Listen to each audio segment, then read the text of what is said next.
Hello everyone, आज के इस एक्सप्लेनर में हम 9 और 10 मई की खबरों को डिकोड करने वाले हैं।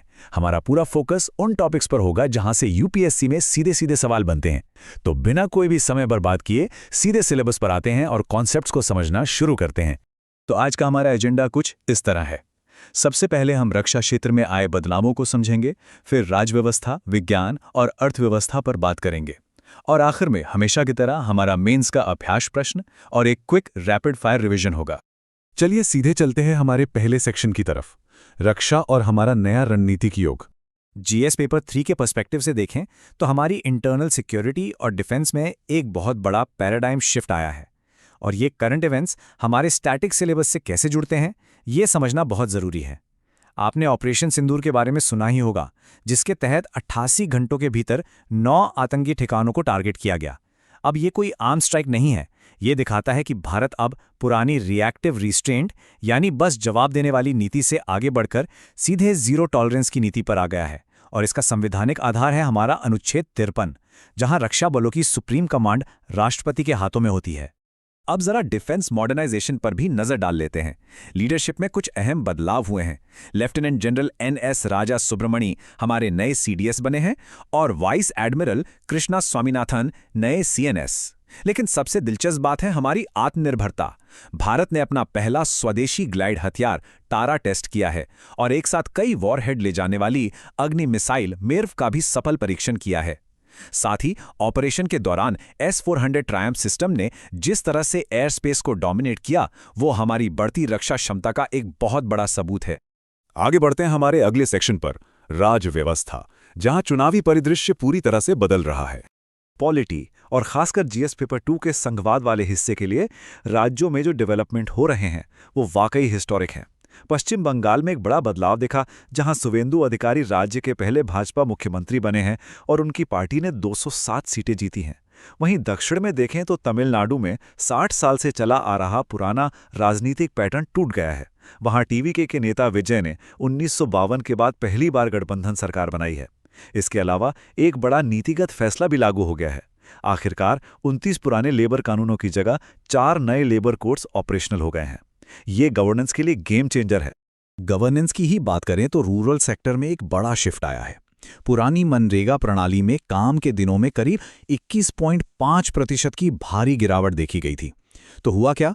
अब उसकी जगह एक नया कानून आ गया है, विकसित भारत ग्रामीण अधिनियम 2025। ये ग्रामीण रोजगार और आजीविका की दिशा में एक बिल्कुल नई अप्रोच है, जिसे आपको मेंस के आंसर्स में जरूर कोट करना चाहिए।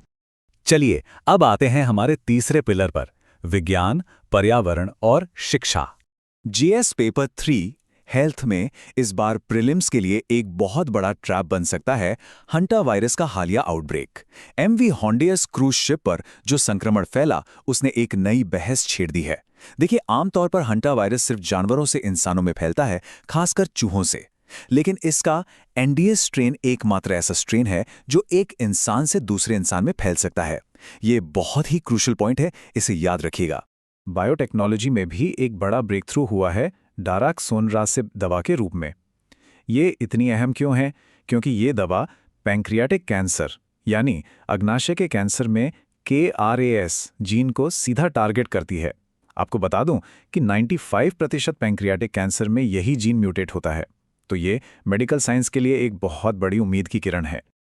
और यहीं पर यूपीएससी आपको फंसा सकता है। KRAS को लेकर एक बड़ा प्रीलिम्स ट्रैप है। ध्यान रहे, KRAS एक ओंकोजीन है। इसका मतलब ये है कि जब इसमें गड़बड़ी होती है तो ये कैंसर को बढ़ाता है। ये किसी भी तरह से ट्यूमर को रोकने वाला यानी ट्यूमर सप्रेसर जीन नहीं है।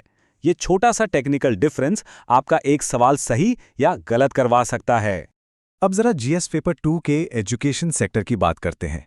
नीति आयोग की एक रिपोर्ट ने एक ऐसा आंकड़ा दिया है जो सच में हैरान कर देने वाला है। हमारे देश में लगभग 8,000 ऐसे स्कूल हैं जहां छात्रों का एनरोलमेंट यानी नामांकन बिल्कुल जीरो है। जी हां, एक भी बच्चा नहीं। और इसका कारण क्या है? हमारी शिक्षा प्रणाली एक पिरामिड प्रॉब्लम से जूझ रही है। बेस में तो हमारे पास 7.5 लाख प्राइमरी स्कूल हैं, लेकिन जैसे ही आप हायर सेकेंडरी लेवल पर पहुंचते हैं, स्कूलों की संख्या सिकुड़कर सिर्फ 1.64 लाख रह जाती है। नतीजा, 10 में से 4 बच्चे आगे की पढ़ाई पूरी करने से पहले ही सिस्टम से ड्रॉप आउट हो जाते हैं। इस समस्या की जड़ें हमारे स्टैटिक सिलेबस से भी जुड़ती हैं। आपको याद होगा कि अनुच्छेद 21A के तहत हमारा शिक्षा का अधिकार या RTE एक्ट केवल 6 से 14 वर्ष तक के बच्चों को ही मुफ्त शिक्षा देता है। 14 साल के बाद सीनियर सेकेंडरी की पढ़ाई का सारा आर्थिक बोझ परिवारों पर आ जाता है और यही वजह है कि बहुत से बच्चे आगे नहीं पढ़ पाते। चलिए अब हमारे चौथे सेक्शन की ओर बढ़ते हैं, अर्थव्यवस्था और वैश्विक संबंध। इकोनॉमी में एक बहुत बड़ा स्ट्रक्चरल शिफ्ट आया है। अब हमारे डोमेस्टिक इंस्टीट्यूशनल इन्वेस्टर्स यानी DIIs ने विदेशी निवेशकों को पीछे छोड़ दिया है।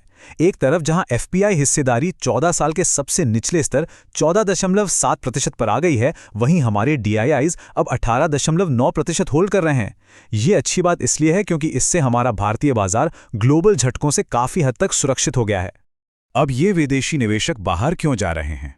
इसका एक बड़ा कारण है वेस्ट एशिया का तनाव, और यहीं से मैप बेस्ड सवाल बन सकता है। होर्मुज जलडमरू मध्य यानी स्ट्रेट ऑफ होर्मुज, इस क्रूशियल पॉइंट के ब्लॉक होने के डर से कच्चे तेल की कीमतें $100 प्रति बैरल के पार चली गई हैं। इसकी मैप लोकेशन और इसके आसपास के देशों को प्रीलिम्स के लिए जरूर देख लीजिएगा। अब थ्योरी से आगे बढ़ते हैं और देखते हैं हमारा UPSC mains practice question. GS paper 3 के लिए ये एक बहुत ही हाई प्रोबेबिलिटी सवाल है। सवाल कहता है कि ऑपरेशन सिंदूर भारत के रणनीतिक सिद्धांत में एक ऐतिहासिक क्षण का प्रतीक है। आलोचनात्मक विश्लेषण करें कि यह ऑपरेशन सीमा पार आतंकवाद के खिलाफ भारत के ऐतिहासिक रिएक्टिव रिस्ट्रेंट से जीरो टॉलरेंस दृष्टिकोण की ओर बदलाव का संकेत कैसे देता है। इसे आपको 250 शब्दों में लिखना है। तो इसका स्ट्रक्चर कैसा होना चाहिए? सबसे पहले इंट्रोडक्शन में आप पुरानी डोजियर नीति को समझाएंगे, फिर बॉडी में बताएंगे कि कैसे हम 2001 और 2008 के बाद कूटनीति पर निर्भर थे, लेकिन उरी से लेकर ऑपरेशन सिंदूर तक हमने 88 घंटों के अंदर जवाब देना शुरू कर दिया है। चूंकि सवाल में क्रिटिकल एनालिसिस पूछा है, तो आपको बताना होगा कि परमाणु खतरे के बीच एस्केलेशन के क्या रिस्क हैं और हमारे हथियारों की आत्मनिर्भरता में अभी भी क्या कमियां हैं, और आखिर में सिविल मिलिट्री तालमेल के साथ एक बढ़िया सा कंक्लूजन दीजिएगा।